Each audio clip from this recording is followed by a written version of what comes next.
Everyone, आप सब कैसे हो। मुझे उम्मीद है कि आप लोग बहुत अच्छे होंगे और मन लगा कर पढ़ाई कर रहे होंगे। दोस्तों, बहुत दिनों के बाद हम पढ़ना शुरू कर रहे हैं और आज की जो हमारी क्लास है क्या है, वो जो रीतिकाल के अलंकार निरूपक ग्रंथ थे और रस निरूपक ग्रंथ थे, छंद निरूपक। इन सब में क्या होता है, हमें बहुत दिक्कत होती है, बहुत ही प्रॉब्लम होती है कि कौन सी रचना किसके अंतर्गत आएगी। और यहाँ से एग्जाम में पूछा भी गया है। अभी जो 2021 में हुआ था टीजीटी का पेपर, उसमें भी पूछा था कि निम्नलिखित में से कौन सा अलंकार ग्रंथ है। तो इस तरह से प्रश्न बनते आए हैं और हमें दिक्कत होती है, हमारा क्वेश्चन गलत होता आया है। आज हम उसी को इतने अच्छे से पढ़ेंगे, इतने अच्छी तरह से समझ लेंगे कि हमें फिर आगे दिक्कत नहीं होगी। और ये जो रचनाएं हैं, इन्हीं रचनाओं से ये क्वेश्चन पूछ लिया जाता है। आप लोग ध्यान से देखना अभी कैसे इसको हम याद कर लेते हैं। हमारा जो पहला क्या है, अलंकार निरूपक ग्रंथ। इसमें काव्यांग निरूपक है, रस निरूपक है, छंद निरूपक है। और तो किसमें अलंकार निरूपक में कौन से आते हैं, भाषा भूषण। एक चीज को आप लोग ध्यान देना, नोटिस करना, भूषण शब्द अगर आप लोगों को दिखे तो ये क्या है, अलंकार निरूपक ग्रंथ है। अगर भूषण शब्द दिख रहा है तो क्या है, अलंकार निरूपक ग्रंथ है। इसमें भी कहीं भूषण और कहीं नहीं दिखेगा। भूषण यहाँ रस भूषण है, आप लोग देख रहे हैं, लेकिन ये क्या है, रस आगे लगा हुआ है, इसलिए आप लोग इसको क्या करेंगे, रस निरूपक के अंतर्गत रखेंगे। अगर भूषण जैसा दिखे और रस नहीं है उसमें, तो हम क्या करेंगे, वो अलंकार ग्रंथ के अंतर्गत रखेंगे, अलंकार निरूपक के ग्रंथ के अंतर्गत रखेंगे। तो भाषा भूषण जैसा कि किसका है, हम जानते हैं जसवंत का है। किसका है ये, जसवंत का है। ये क्या है, अलंकार है। और शिवराज भूषण, ये भी क्या है, शिवराज भूषण भूषण का है, ये भी क्या है, अलंकार निरूपक ग्रंथ है। भारती भूषण भी एक रचना है जो अलंकार निरूपक है। ललित ललाम और अलंकार पंचाशिका, ये दोनों जो है किसका है, मतिराम का है। ये किसका है, मतिराम का है। और कविकुल कंठाभरण, ये जो है दूल्हा की रचना है, दूल्हा की। और अलंकार दर्पण जो है वो राम सिंह की रचना है। अलंकार दर्पण जो है राम सिंह की। अब इसको हम कैसे याद रखें कि ये अलंकार ग्रंथ है या रस निरूपक या काव्यांग। तो भूषण अलंकृत, खुद को अलंकृत करने के लिए हम क्या करते हैं, आभूषण पहनते हैं ना। खुद को अलंकृत रखने के लिए क्या करते हैं, आभूषण पहनते हैं। तो भूषण जैसे तीनों जो भूषण है, भाषा भूषण, शिवराज भूषण और भारती भूषण, ये क्या है, अलंकार ग्रंथ है। और ललित ललाम, जो ललित ललाम होती हैं, जो औरतें होती हैं, जो देखने में सुंदर होती हैं, ललित होती हैं, वो क्या करती हैं, खुद को अलंकृत करती हैं। ललित ललाम जो ललित लगती हैं, कैसे लगती हैं, वो खुद को अलंकृत करके ही ललित लगती हैं। और यहाँ पे अलंकार तो आया ही है, इसमें सोचने की जरूरत ही नहीं, ये क्या है, अलंकार निरूपक ग्रंथ है। अब है कविकुल कंठाभरण। अब कंठाभरण मतलब हमारा कंठ किससे भरा रहता है, आभूषणों से, अलंकृत अलंकारों से भरा रहता है। तो ये क्या है, कविकुल कंठाभरण, कंठ भरा रहता है अलंकारों से, तो हो जाएगा अलंकार निरूपक ग्रंथ। और यहाँ अलंकार आया ही है, अलंकार दर्पण पूछे तो क्या हो जाएगा, अलंकार निरूपक ग्रंथ।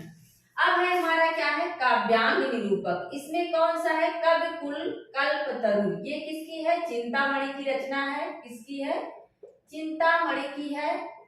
कविकुल कल्पतरु, रस रहस्य, ये है कुलपत की। काव्य रसायन देव की रचना। रस पीयूष निधि सोमनाथ। काव्य निर्णय भिखारी दास। काव्य विलास और रसिक रसाल। अब यहाँ देखिए काव्यांग निरूपक।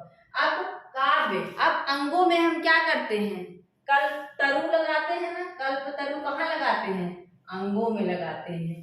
काव्यांग में अंग आया है ना, कल्पतरु कहाँ लगाते हैं, अंगों में लगाते हैं।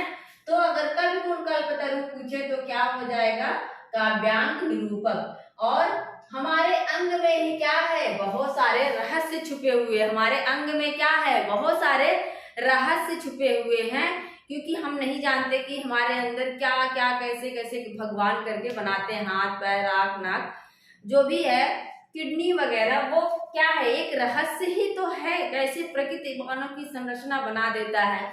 बना देता है। तो हमारे अंगों में क्या है, रहस्य है। अगर रस रहस्य पूछे तो आप रस निरूपक ना लगा के इसको क्या करेंगे, रहस्य की बात कहाँ आएगी, अंग में आएगी, काव्यांग निरूपक में आएगी।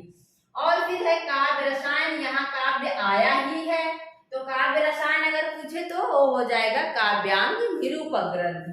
और फिर है रस पीयूष निधि, और हम जब रस पीते हैं, रस पीयूष निधि पीते हैं, रस पीते हैं, तो क्या होता है, हमारा अंग खराब हो जाता है ना। हम जब मदिरा वगैरह पीते हैं तो क्या होता है, हमारा अंग खराब हो जाता है, कैंसर वगैरह के मरीज हो जाते हैं।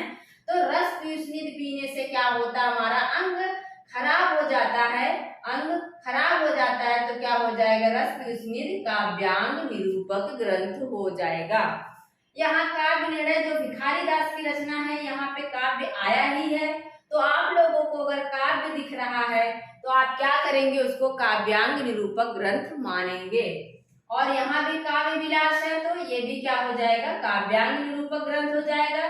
रसिक रसाल और रसिक रसाल हो जाएगा, लास्ट में क्या है, रसिक रसाल। फिर से देख लो, कल्पतरु कहाँ लगाते हैं, अंगों में लगाते हैं। रहस्य, हमारे अंग में बहुत सारे रहस्य हैं, काव्य से काव्यांग निरूपक। और रस पीयूष निधि पीने से हमारा अंग खराब हो जाता है। फिर यहाँ है काव्य से काव्यांग निरूपक, काव्य से काव्य विलास यहाँ पे हो जाएगा। इसके बाद है रस निरूपक। रस निरूपक ग्रंथ में आप देखेंगे ज्यादातर क्या है, पहला जो शब्द है वो क्या है, रस। रस से शुरुआत होती है। मैंने यहाँ आप लोगों को रहस्य से बता दिया है, और एक रस यहाँ है। बाकी ये दोनों को छोड़कर आपको क्या मिलेगा, सारे जो रस से शुरू होंगे वो रस निरूपक ग्रंथ कहलाएंगे। अब यहाँ है जो मदिरान की रचना है रसराज, वो क्या है, रस निरूपक ग्रंथ है। रस आया ही है शब्द में, कोई दिक्कत नहीं।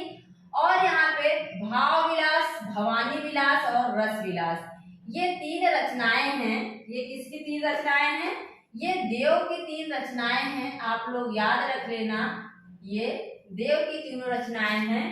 तो जो रसिक व्यक्ति होता है वो क्या करता है, उसमें भाव भी होता है, भवानी और रस विलास। रस तो है ही, जो रसिक व्यक्ति होगा उसमें क्या होगा, भाव और भवानी दोनों रहेंगी। जो रसिक व्यक्ति होगा उसमें क्या रहेगा, भाव और भवानी दोनों रहेंगी।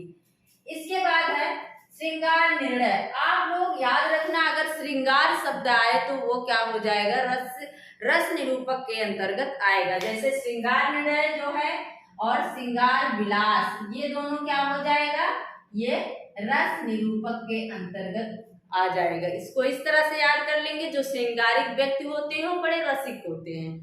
जो श्रृंगारिक व्यक्ति होते हैं, श्रृंगार से संबंधित होते हैं, वो क्या होते हैं, बहुत ही रसिक होते हैं। फिर क्या है, व्यंग्यार्थ कौमुदी, ये भी क्या है, रस निरूपक ग्रंथ है। जो रसिक व्यक्ति होते हैं उनके ऊपर व्यंग किया ही जाता है। जो रसिक व्यक्ति होते हैं क्या होता है, उनके ऊपर व्यंग किया जाता है। तो व्यंग्यार्थ कौमुदी अगर पूछे तो हम रस निरूपक लगाएंगे। और रसभूषण जो है, रसभूषण ये भी क्या है, रस आया है, रस निरूपक है। याद रखना, व्यंग्यार्थ कौमुदी जो है वो प्रताप शाही की रचना है। व्यंग्यार्थ कौमुदी जो है वो प्रताप शाही की रचना है। इसके बाद हो जाएगा श्रृंगार विलास। जगत विनोद, ये पद्माकर की रचना, याद रखना आप लोग, इसमें रस नहीं आया है, इसलिए इन सब चीजों पे आप लोग ध्यान देंगे। जगत विनोद, जो रसिक व्यक्ति होते हैं वही क्या है, उनका स्वभाव कैसा होता है, बहुत विनोदी स्वभाव होता है, बहुत ही विनोद होते हैं। इस तरह से याद कर लेंगे, जो रसिक व्यक्ति होते हैं उनका स्वभाव कैसा है, विनोद पूर्ण होता है। तो जगत विनोद अगर पूछता है तो क्या हो जाएगा, रस निरूपक ग्रंथ हो जाएगा। छंद निरूपक में देखेंगे कि छंद शास्त्र को क्या कहा जाता है, पिंगल। अगर कहीं पिंगल दिखे तो आप लोग जान जाइएगा कि ये छंद निरूपक ग्रंथ है। छंद शास्त्र को ही पिंगल शास्त्र कहा जाता है। और वृत्त अगर आप लोगों को दिख रहा है, कहीं वृत्त दिख रहा है या पिंगल दिख रहा है, तो ये मतलब कि ये छंद से संबंधित रचना है। इसमें कुछ सोचना ही नहीं। पिंगल ये जो है ये चिंतामणि की है, और इसके बाद है पिंगल किसकी है, चिंतामणि की रचना है। इसके बाद हम देखेंगे कौन है, एक मिनट, इसके बाद है छंदसार, ये किसकी हो जाएगी? मतिराम की रचना है। और वृत्त विचार, ये किसकी है? सुखदेव की रचना है। किसकी है? सुखदेव की रचना है। छंदारण जो है ये किसकी है? भिखारी दास की। आप लोग इन रचनाओं के जो कवि हैं उनको भी याद करते चलिएगा, क्योंकि रचनाओं के कवि भी बहुत पूछे जाते हैं। इसके बाद छंदाड़ा हो गया पिंगल प्रकाश और लघु पिंगल। पिंगल प्रकाश और किसका है? लघु पिंगल।